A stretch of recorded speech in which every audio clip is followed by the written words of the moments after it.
ICICI విద్యార్థులకు 10వ తరగతి చదివేటటువంటి విద్యార్థులకు గణపతి హాస్య నవల ఇది పాఠ్యాంశముగా ఉన్నది. అందులో ఇప్పటి వరకు మనము 10 ప్రకరణాల వరకు చెప్పుకున్నాం. గణపతి అతని అతనికి ఇష్టమైనటువంటి వాటిని ఎలా సాధించుకున్నాడు అనే విషయాలు చెప్పుకున్నాం. ఇక తనకి చివరికి మిగిలిపోయినటువంటి కోరిక కోటు ధరించాలని. ఆ కోటు ధరించటం కోసము తనతోటి ఉన్నటువంటి బ్రాహ్మణులందరినీ కూడా తెలియపరిచాడు. ఇక మన శ్రాద్ధ కర్మలకు వెళ్ళినప్పుడు శ్రాద్ధకర్తను అడుగుదామని చెప్పేసి అందరినీ ఒప్పించాడు.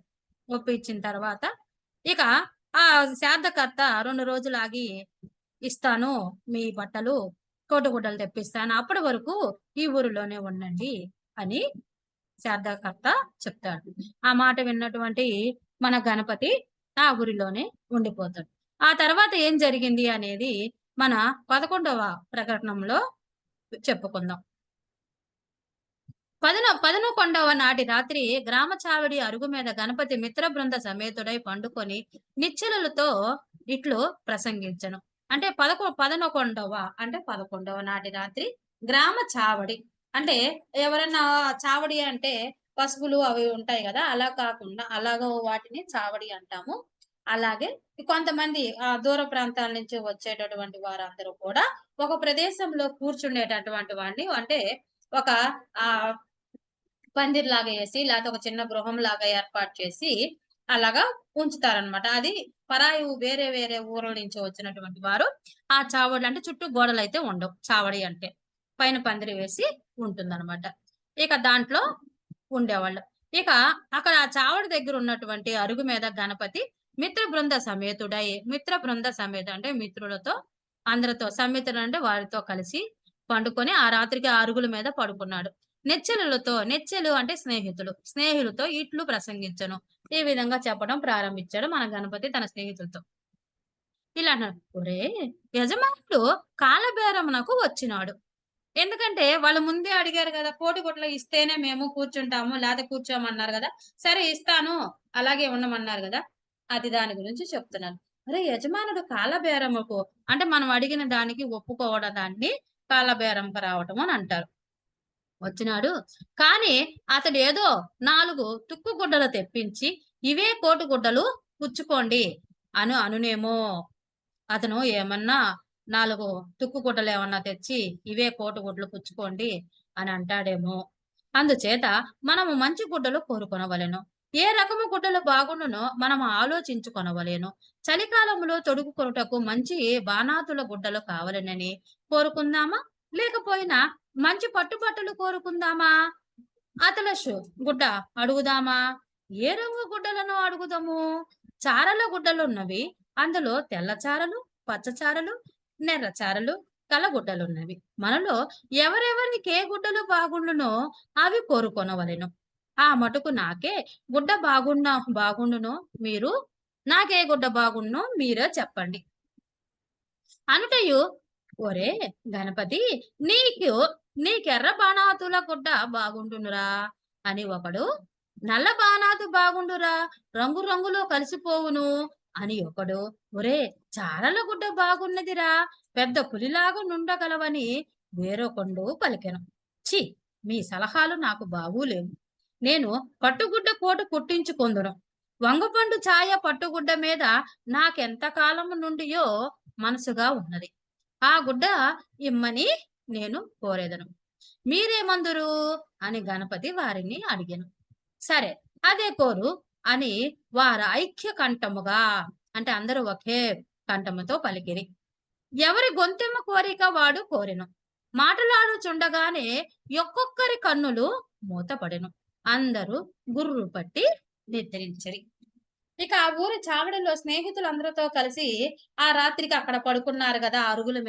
అరుగుల మీద పడుకొని ఇక గణపతి తన మిత్రులతో అంటాడు. ఒరేయ్! చాలా రకాల మనకి కోటిగుడ్డలున్నాయి. వాటిలో ఎవరికి ఏం కావాలో అడుగుదాము అని చెప్పి, నాకేదైతే బాగుంటుంది అని స్నేహితులను అడుగుతారు. ఇక స్నేహితులు ఒక్కొక్కరు, అరె నువ్వు నలుపు రంగు గదా! నీకు నల్లదైతే బాగుంటదని ఒకడు, చారలదైతే బాగుంటుందని ఒకడు, తెల్లదైతే బాగుంటుందో ఒకడు, అది ఎర్ర గీతలుంటే బాగుంటుందని ఒకడు, ఇలాగ ఒక్కొక్కరు అనేక విధాలుగా చెప్పుచూ ఉన్నారు. తర్వాత ఒకడు వంగపండు ఇక ఇతనేమంటాడు మన గణపతి, నాకు చివరి నుంచి వంగపండు ఛాయ అంటే, అంటే వంగకాయ కలప తెలుసు గదా! ఆ పండు ఛాయ అంటే నాకు చాలా ఇష్టము. ఎప్పటినుంచో అనుకుంటున్నాను. కాబట్టి నాకు అటువంటి గుడ్డలు అయితే బాగుంటది. నేను అదే అడుగుతాను అని అంటాడు. మీ సలహా ఏంటి? నాకు బాగుంటుందా? అని అడుగుతాడు. అడిగినప్పుడు అందరూ ఏం చెప్తారు? అవునవును. నీకదే బాగుంటుంది అని చెప్పి అందరూ ఒప్పుకుంటారు. ఆ మాటలు విన్న తర్వాత అందరూ ఏకకంఠంతో ఆ మాట అన్న తర్వాత ఇక అదే అడగాలని మనసులో అనుకోని అందరూ ఆ రాత్రికి కళ్ళు మూసుకొని అక్కడే నిద్రపోతారు. అందరూ తమకిష్టములైన గుడ్డను కోట్లు కుట్టించుకొని, ధరించుకొని తిరుగునట్లు స్వప్నములు గాంచిరి. తాను కుట్టించుకున్న వంగపండు ఛాయ కోటు తన స్నేహితులలో ఒకడు ఎరువు పుచ్చుకొనున్నట్లు మరలా దాన్ని తెచ్చి ఇయ్యక ఉపహరించినట్లు కలుగక ఇక అందరూ ఏం చేశారు? తనకు ఇష్టమైన కోటి గుడ్లు కుట్టించుకొని ధరించుకొని ఇంగ అందరూ నిద్రపోయారు గదా! చక్కగా గుర్రు పెట్టి నిద్రపోయారు. ఆ గుర్రు పెట్టి నిద్రపోతే ఆ కలలో స్వప్నము అంటే కల. ఒక కల వచ్చిందట వాళ్ళ మనసులో. వాళ్ళకి ఆ రాత్రి బాగా కలొచ్చింది.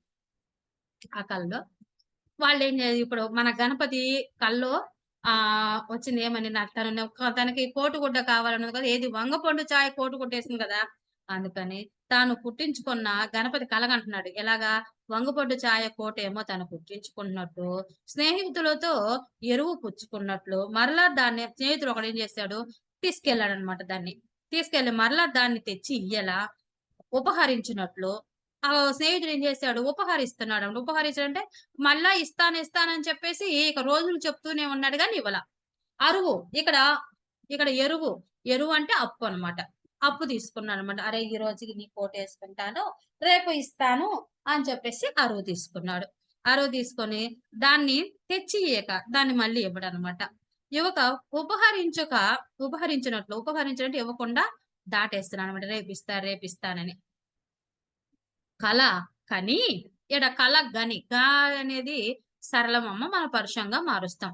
కలగని, కలను కని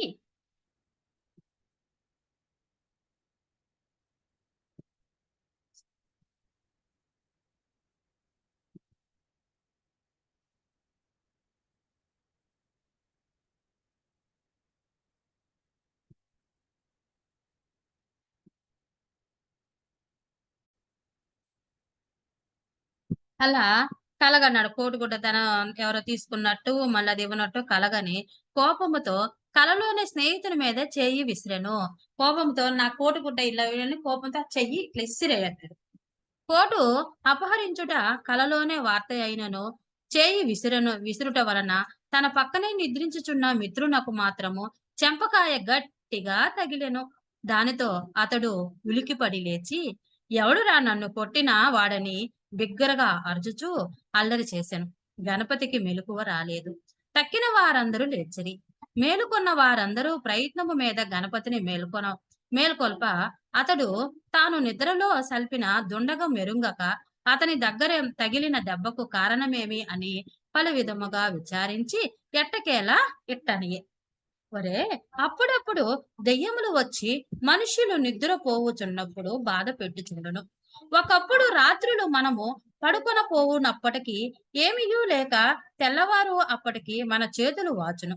నిద్రలో నన్నెవరు పరికినారు, ఎవరు రక్కినారు, ఎవరు చేతులు విరిచినారు, దెయ్యము వచ్చి ఆ పనులు చేయుచును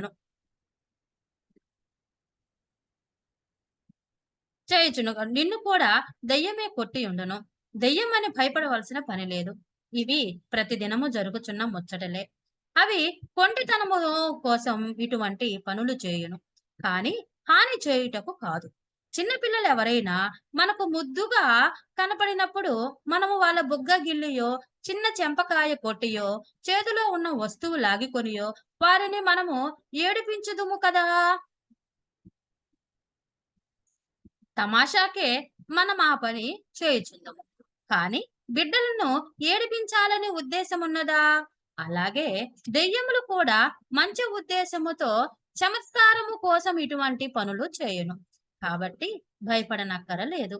ఆ ఉపన్యాసము విని దెబ్బతిన్న అతడు సంతుష్టుడు అయ్యెను. ఇక ఆ కలగనేసి ఏది కోడిగుడ్డు ఎవరో లాక్కెళ్లారు గదా! అని చెప్పేసి, ఆ నిద్రలో మన గణపతి ఒక్క చెయ్యి ఇసిరేస్తాడు. ఇసిరేయంగానే పక్కనున్న వాడికి చెంప చెల్లుమని వినిచిద్ది. దాంతో ఆ పక్కనున్న స్నేహితుడు లేసి అందరిని లేపుతాడు. నన్ను కొట్టిందెవరు? నన్ను కొట్టిందెవరు? అని అందరిని లేపుతాడు. కానీ మన గణపతి మాత్రము కుంభకర్ణుడి వలె నిద్రపోతూ ఉంటాడు. ఇక స్నేహితులందరూ కలిసి అతన్ని ఏదో ఒక విధంగా పాపం గణపతిని నిద్ర లేపుతారు. ఆ నిద్రలో తను కొట్టిన విషయం అయితే తెలీదు గదా! అలా తెలియనందువల్ల ఇక వెంటనే ఏం జేస్తాడు మన గణపతి, వాళ్ళందరికి సముదాయిస్తాడు. ఏమని సముదాయిస్తాడు? నిద్రలో మనం నిద్రపోయేటప్పుడు దెయ్యాలు తిరుగుతూ ఉంటాయి. ఆ దెయ్యాలు మనల్ని అటు ఇటు మనతో ఆటలాడుకుంటాయి, తమాషాగా ఆడుకుంటాయి. మనం లేసేటప్పుడు కాళ్ళు, చేతులు వాస్తాయి. కానీ మనకేమీ తెలియదు. దెయ్యాలు అవి తమాషా చేస్తాయి అంతేను.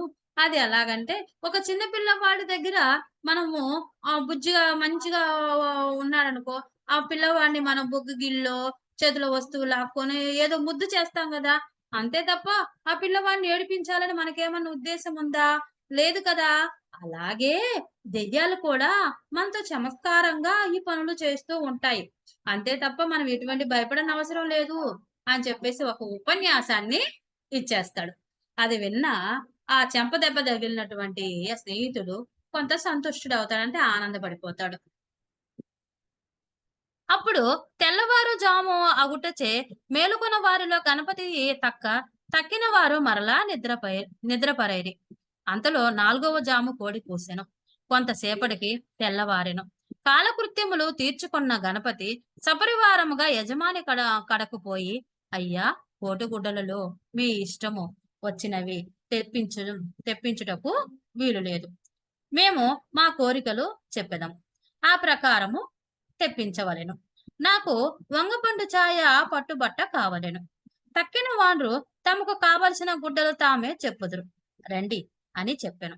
యజమానుడు ముందు మాటలాడక ఆ పలుకులు అంటే ఆ మాటలు విని గణపతి వంక తేరి చూసి అంటే ఒకసారికి పైకి కిందకి చూసి, సరే మీ మీ కోరికల ప్రకారమే చేసేదను లేండి అని బదులు చెప్పాను అని మీ ఇష్ట ప్రకారమే చేస్తానని చెప్పేసి గణపతికి సమాధానం చెప్పాడు. తక్కిన వాండ్రు కూడా తమ తమ మనోరథములు తెలిపిరి. మనోరథములు అనంటే మనహ ప్లస్ రథము. ఇది విసర్గ సందమ్మ. అని తమ మనసులో ఉన్నటువంటి ఆలోచనలు వాళ్ళకి ఏ రకమైనవి కావాలో చెప్పారు మిగతా స్నేహితులు కూడా. అనంతరము గణపతి వారినందరును వెంటబెట్టుకొని చెరువునకు పోయి స్నానము చేసి వచ్చెను. ఆ దినము 7గురు భోక్తలే కావలసినను యజమానుడు అందరూ భోక్తలకు అన్నం పెట్టి సంతుష్టులను చేసెను.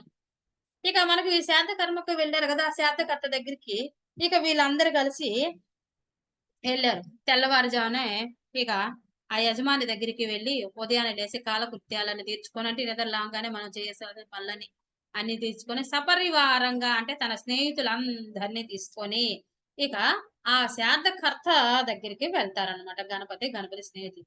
వెళ్ళేసి వాళ్ళ మనసులో ఉన్న కోరికలను చెప్తారనమాట. గణపతికేమో వంగపండు కలరు కోటు కావాలని, మిగతా వాళ్ళు తమ మనసులో ఉన్న వాటిని ఏ రంగు కావాలి అన్నీ చెప్తారు. ఆ మాటలన్నీ విన్న తర్వాత శారదకర్త మౌనం వహిస్తాడు. ఎందుకంటే కార్యక్రమం పూర్తవ్వాలి గదా! నేను ఇవ్వను అంటే మళ్ళీ వీళ్ళెళ్ళిపోతారు. కార్యక్రమం ఆగిపోతుంది. అందుకని మౌనంగా ఉండి, సరేలెండి మీకు కావాల్సినయన్నీ కూడా నేను తెప్పిచ్చి ఇస్తాను అని చెప్పి వాళ్ళకి సమాధానం చెప్పారు. ఆ మాట విన్న తర్వాత అప్పుడు గణపతి స్నేహితులు అందరూ కూడా నదికి వెళ్లి స్నానం చేసి, ఇక శ్రాద్ధ భోక్త దగ్గరికి వెళ్లి, ఆ రోజు ఎళ్ళంగానే శ్రాద్ధ భోక్త వాళ్ళకి కావాల్సినటువంటి భా భోజన పదార్థాలన్నీ ఏర్పాటు చేసి, వాళ్ళకి అన్నం పెట్టేసి, వాళ్ళని సంతోషపరిచాడు. భోజనానంతరము మాకు సెలవు దయచేయుడని గణపతి ప్రముఖులు యజమానిని అడిగిరి. మీరు కోరిన బహుమానము ఈ రాత్రి తెప్పించుచున్నాను. రేపు ఉదయము మీరు వెళ్ళవచ్చు అని యజమానుడు బదులు చెప్పెను. సంతుష్ట హృదయులై వారందరూ అచట ఆ రాత్రి నిలువదలచిరి. గణపతి ఆ కారణము చేత కాకపోయినను గొప్ప ఆకలి చేతనైన వృకోధరుండొకటచే అతనికి ఆ 2 దినములలో రాత్రి మిక్కిలి ఆకలి బాధ కలిగెను. ఇక భోజనానంతరము అంటే భోజన ప్లస్ అనంతరము సవర్ణ దీర్ఘ సంధి అన్నమాట. భోజనం అయిపోయినాక ఇక మాకు సెలవు ఇవ్వాలి అని చెప్పేసి అతని గణపతితో ఉన్నటువంటి వాళ్ళందరూ కూడా యజమానిని అడుగుతారు. ఇక యజమాని ఎందుకంటే ముందు రోజే పొద్దున్నే పోయి అడిగారు గదా! వాళ్ళకి కావాల్సిన రంగు ఎలాంటిది కావాలి అని చెప్పేసి కోడిగుడ్లు అడిగారు గదా! అందుకని యజమాని ఏం చెప్తాడంటే, "మీకు కావాల్సిన బహుమానాలన్నీ ఈ రాత్రికి నేను తెప్పిస్తాను. రేపు ఉదయము మీరు వెళ్ళవచ్చు" అని చెప్పేసి సమాధానం చెప్తాడు యజమాని. ఆ మాటలు విన్న తర్వాత అబ్బా! రేపు ఇంక మనకన్ని కోడిగుడ్లు వచ్చేస్తాయని గణపతి స్నేహితులందరూ కూడా ఆనందపడి, సంతోషపడిపోయి, సంతుష్ట హృదయులు అంటే సంతోషం కలిగినటువంటి హృదయముతో ఆ రాత్రి అక్కడనే ఉండాలని అనుకున్నారు. ఈ భోక్తగా అంటే ఒక పూట భోజనమే గదా పెట్టారు. ఇంక తర్వాత పెట్టరు గదా! మరి మన గణపతి ఆ కారణం చేత అక్కడే ఉండాల్సొచ్చింది మన గణపతి. మన గణపతికేమో ఆకలి ఎక్కువ. వృకోధరుడు అంటే మంచి బలం కలిగిన వాడుంటాడు. బాగా బలిష్టంగా ఉండేటటువంటి వాడు. అంటే బలంగా ఉన్నటువంటి లావుగా ఉండేటటువంటి వాడనమాట. మరి అంత శరీరానికి మరి భోజనము కావాలి కదా! ఆకలితో ఉండలేదు కదా! కాబట్టి ఆ 2 దినములలో ఇక మన గణపతికి బాగా ఆకలి అనేది ఎక్కువ కలిగినది. ఆకలిని తట్టుకొనుటకు ఉదయాన్నే ఉదయమున చల్దికూడు లేకపోవుటొకటి.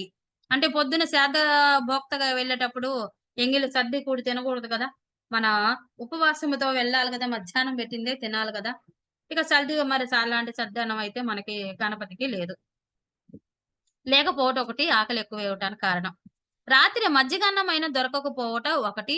ఈ 2 లోపముల చేత అతడు మధ్యాహ్నమున కుడుముల తోడను, కూరల తోడను సుష్టిగా భుజించినను రాత్రి పేరాకలకి నకనకలా పడి తెల్లవారునప్పటికి వాడి వత్తి అయ్యెను. ఇక మధ్యాహ్నం మాత్రమే భోజనం పెడతారు.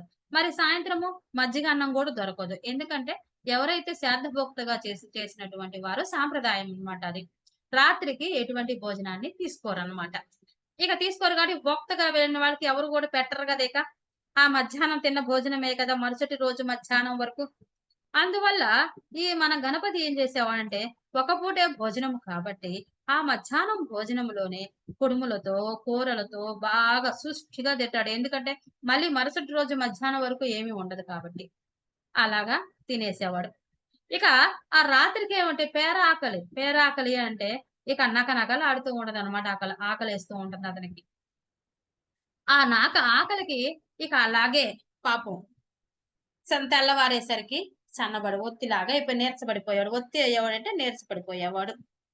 12వ నాటి రాత్రి క్షుధానలము యొక్క దండయాత్ర కాదని గర్భకోశ క్లేశ మాగచాలకపోయెను. ఇక 12వ రాత్రి ఇక 11 రోజుల కార్యక్రమం అయిపోయింది గదా! వాళ్ళందరూ మధ్యాహ్నం భోజనం పెట్టారు, తిన్నాడు. ఇక 12 రోజు ఎవరు పెడతారు? ఇక క్షుధానలము. అంటే ఆకలి. ఇక అనలము అగ్ని. ఇక ఆకలితో కాలిపోతున్నాడనమాట. అంటే భోజనంబు లేక. ఇక దండయాత్ర కాదని గర్భకోశ క్లేశం అంటే కడుపు. గర్భము అంటే కడుపు. ఆ కోశ క్లేశం అంటే బాధ. ఆ బాధకు ఆగజాలకపోయెను. ఆ కడుపులో ఉన్నటువంటి ఆకలి బాధ తట్టుకోలేకపోతున్నాడన్నమాట మన గణపతి. అందుచే అతడు, అతడు ఉదర అంటే పొట్ట.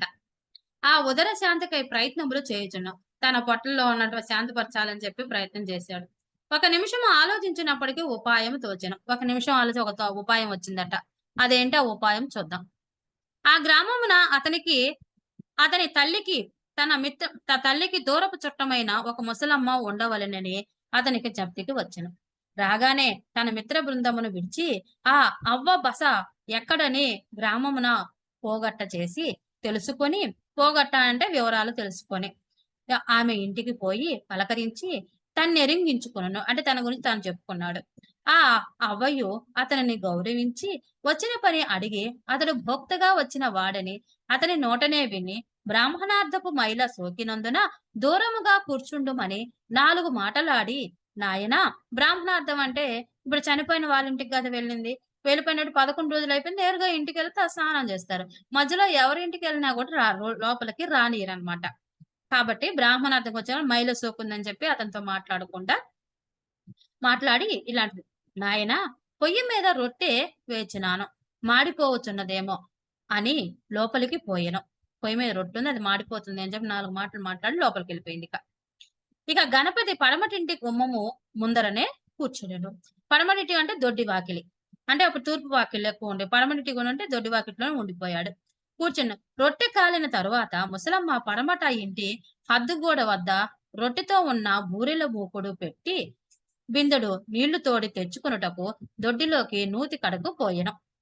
ఇక ఏం చేసింది? ఒక రొట్టె ఆ రొట్టెని ఏం చేసింది? ఆ గోడ మీద బూరెల పొట్టలో ఆ మూకుట్లో పెట్టిందనమాట. పెట్టేసి నీళ్లు తెచ్చుకుందాం అని చెప్పి పోయింది. ఆ బూరెల మూకుడు చూసినది మొదలుకొని గణపతి కన్ను కన్నుల లొట్టె మీదనే ఉండెను. ఆ రొట్టె మీదే ఉంది. నోరూరచొచ్చెను. అంటే నోరూరుతుంది. ఎంత కాలము నుండియో తినుటకేమియు లేక మలమలమాడుచున్న వారి వలె అతడు ఎట్లైనా దానిని గ్రహించి తాను తిని ప్రాణము నిలుపుకొన సంకల్పించెను. ఇక మన గణపతి బాగా ఆకలి వేస్తూ ఉంది. మరో మధ్యాహ్నం భోజనం తప్ప సాయంత్రం భోజనం ఉదయం భోజనం ఉండదు కదా! ఆ ఆకలి తట్టుకోలేక ఎలా చేయాలని ఆలోచించేటప్పుడు ఒక ఉపాయం వచ్చింది. తనకు తల్లికి దూరపు చుట్టమైనటువంటి అతను బంధువు ఒకడు ఒక అవ్వ ఉందని గుర్తుకు వచ్చింది. ఆ విషయము గుర్తుకు రాగానే వెంటనే ఇక ఆ అవ్వ తన స్నేహితులందరిని వదిలిపెట్టేసి అవ్వ ఉన్న ఇంటికి వెళ్తుంది. అక్కడికి వెళ్లి ఇక తన గురించి చెప్పుకున్నాడు. శ్రాద్ధ భోజనానికి వచ్చానని చెప్పంగానే ఆవిడేం చేస్తుంది, మైల అంటుకుంది కాబట్టి నువ్వు దూరంగా ఉండమని చెప్పేసి పొయ్యి మీద రొట్టె కాలుతుందని చెప్పేసి ఆయన గణపతిని బయటే ఉంచేసి తను లోపలికి వెళ్లి ఆ రొట్టె కాలిన దాన్ని తీసి బూరెల బుట్టలో పెట్టేసి తను నీళ్లు తెచ్చుకోవడానికి వెళ్తుంది. అది చూసినప్పటి నుంచి మన గణపతికి ఎప్పటినుంచో అసలు అన్నమే తిన్నట్టు ఆకలితో మాడిపోతున్నట్టు ఆ ఆశతో ఆ రొట్టెని ఎట్లాగైనా కాజేసి తను తినాలని చెప్పేసి మనసులో అనుకుంటూ ఉంటాడు. ఎలాగనం తర్వాత పొట్ట ఉపాయముల పుట్ట. ఇక మన గణపతి పొట్ట ఎటువంటిది? ఉపాయాల పుట్ట. అగుటచే ఆలస్యము లేకయే అతనికి ఉపాయము తోచెను. అంటే ఎంతో సేపు లేకుండా ఉపాయం వచ్చింది. కుక్క అచ్చటికి రాకపోయినను గణపతియే తత్కాలముగా సునక రూపమెత్తి మూకుడు జరజరా లాగి ఛీ ఛీ ఛీ లే లే లే కర్రతో క- కర్రేదే కర్రేదే అని కేకలు వేచెను. ముసలమ్మ బిందె ఎత్తుకొని వచ్చుచుండగా ఈ మాటలు ఆమె చెవిన పడెను. పడుటయు విసవిస నడిచి నాయనా కుక్క వచ్చినదా ఏమిటి? దాని తల బద్దలైపోను. ఆ నల్ల కుక్క ఆ నెత్తురు పీల్చి నా నెత్తురు పీల్చివేయుచున్నది. కొంప త్రవ్వి రొట్టె ముట్టుకోలేదు కదా! అని బిందె దింపెను. అనవుడు ఆ మాటలన్నప్పుడు గణపతి అవ్వతో ఇట్లా అన్నాడు. అంటే అయ్యో అవ్వా నేను పరధ్యానముగా అటువైపు కూర్చుండగా మూకుడు జరజరా లాగినట్లు చప్పుడైనది. ఇట్టే తిరిగి చూడగా నల్ల కుక్క లాగున్నది.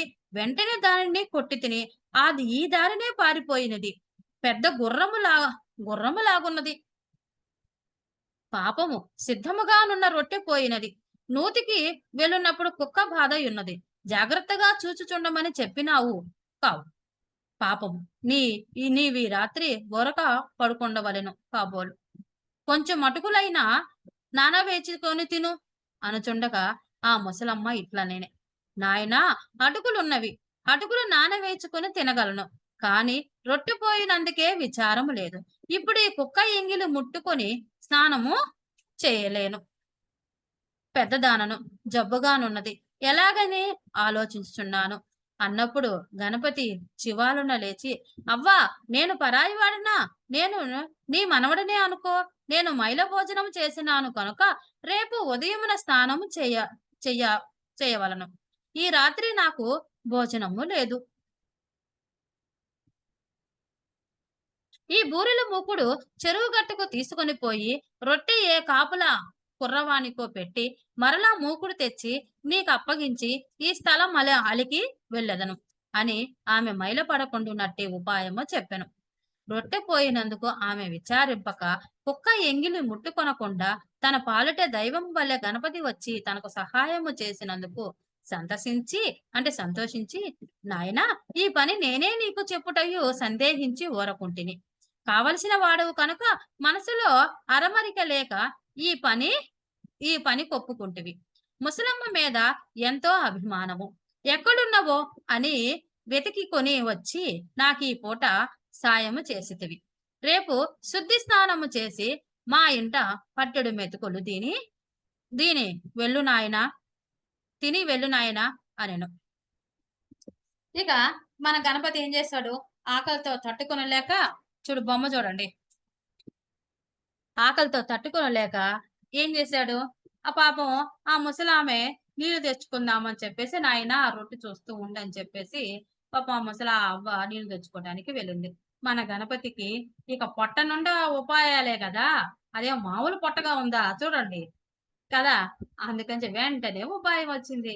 వెంటనే తనే ఒక కుక్క రూపం ఎత్తేసి ఛీ! ఛీ! ఛీ! కర్రేదే కర్రేదే అని ఒక కుక్క వచ్చిపోయినట్టుగా నటిస్తాడనమాట. ఆ మూకుడిని లాగుతాడు. అంతలోకే ఆ ముసలవ్వ వస్తుంది. "ఏంటి నాయనా నల్ల కుక్క వచ్చిందా?" అనంగాల్నే, "అవును. ఆ గుర్రంలాగా ఉంది ఆ నల్ల కుక్క. దీన్ని మూకుడు లాగుతూ ఉంటే నేను పరధ్యానంగా ఉన్నాను. లేకపోతే ముందే తోలేవాడిని. తోలేసరికి వెళ్ళిపోయింది ఆ కుక్క" అని చెప్పి చెప్తాడు. పాపం ఆవిడ అంటుంది, "అయ్యో! నేను ఇప్పుడు ఎట్లా మళ్ళీ ఇప్పుడు ముసలిదాన్నే మళ్ళీ దీన్ని నేను ఎలాగా మైల పడతానే దీన్ని కుక్క ముట్టిందనేది మళ్ళీ స్నానం చేయాలే" అని అంటుంది. ఆ మాట అనంగానే మన గణపతి ఏమంటాడు, "అవ్వ నువ్వెందుకు అలా బాధపడతావు? నేను నీ మనవడు లాంటి వాడిని కదా! ఎలాగా శ్రాద్ధ భోజనానికి వెళ్ళొచ్చాను. ఎలా మైలుపడి ఉన్నాను గదా! ఆ మూకుడిని నేనే ఏటిగట్టుకు తీసుకెళ్ళి ఏ కుక్కకో, దేనికో పెట్టేసి, దాన్ని కడిగి శుభ్రంగా తీసుకొచ్చి, ఈ ప్రాంతం అంతా కూడా అలికి పెడతాను" అని చెప్పి చెప్తాడు. దానికి ఆ అవ్వ ఆనందించి, "నేనే నీకు చెప్దామనుకున్నాను. నా మనసులో మాట నువ్వే చెప్పావు. రేపు ఉదయమే వచ్చి ఇంట్లో భోజనం చేయి నాయనా" అని చెప్పి చెప్తుంది.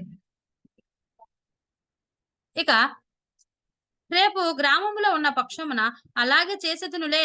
ఇకేమంటాడు మన గణపతి, రేపు గ్రామంలో ఉంటే నేను నీకు అలాగే చేసి పెడతా. అలాగే వస్తాను అని చెప్పి, ఇదిగో ఈ బూరల మూకుడు తీసుకొని పోవచున్నాను. వెంటనే వచ్చెదనని చెప్పి, ఆ బూరెల మూకుడు చెరువు గట్టునకు తీసుకొని పోయి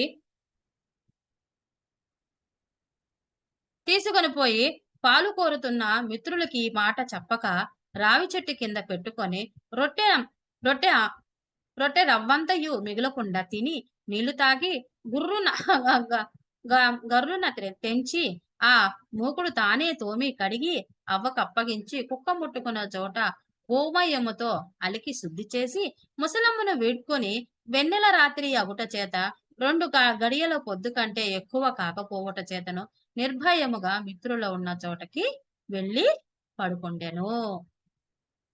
ఇక ఏం చేశాడు మన గణపతి? ఇక ఆ మూకును తానే తీసుకెళ్ళి ఒక రావి చెట్టు కింద కూర్చొని, ఆ రొట్టెలని, ఆ బూరెల్ని అన్నిటిని తినేసి, ఇక ఆ మూకుడిని కడిగేసి, మళ్ళీ ఏమి తెలియనట్టే మళ్ళీ అవ్వ దగ్గరికి వెళ్ళి, అవ్వకి ఆ మూకుడిచ్చేసి, ఆ ప్రాంతం అంతా గూడా నీళ్లు చల్లి, శుభ్రం చేసి, గోమయము అంటే ఆవు పేడమ్మ. గోమయము అంటే ఆవు పేడ. ఆవు పేడతో శుభ్రంగా అలికి ముసలమ్మకి ఇక నేను వీడ్కోలు చెప్పి అంటే నేను వెళ్తున్నాను అని చెప్పేసి అప్పటికి రాత్రి 2 గడియలే. 2 గడియలే అయింది. అందువల్ల అంటే 8, 9 ఆ టైం అయింది. ఆ 2 గడియలు అయినందువల్ల నేనిక వెళ్లి పడుకుంటాను అని చెప్పేసి, ఆ వెన్నెల బాగా ఉన్నందువల్ల పొద్దు గూడా పోనందువలన నిర్భయంగా తన స్నేహితులున్న చోట దగ్గరికి వెళ్లి, అప్పుడు ఆ స్నేహితులు కనీసం చెప్పలేదు. వాళ్ళకి పెట్టను గూడా పెళ్ళ తనొక్కడే తింటాడనమాట. మిత్రుడి దగ్గరికి వెళ్లి అక్కడ పండుకొనెను. రేపటిలో మళ్ళీ రేపటి వీడియోలో మళ్ళీ చెప్పుకుందాము. యజమాని దగ్గరికి వెళ్లి ఏం చేశారనే విషయం. సబ్స్క్రైబ్ చేయండి నాన్న. లైక్ చేయండి, షేర్ చేయండి. సబ్స్క్రైబ్ చేసిన వారందరికీ ధన్యవాదాలు. వీడియోస్ చూస్తున్నారు గానీ సబ్స్క్రైబ్ చేయట్లేదు. సబ్స్క్రైబ్ చేయటం మర్చిపోతున్నారు. సబ్స్క్రైబ్ చేయండి నాన్న.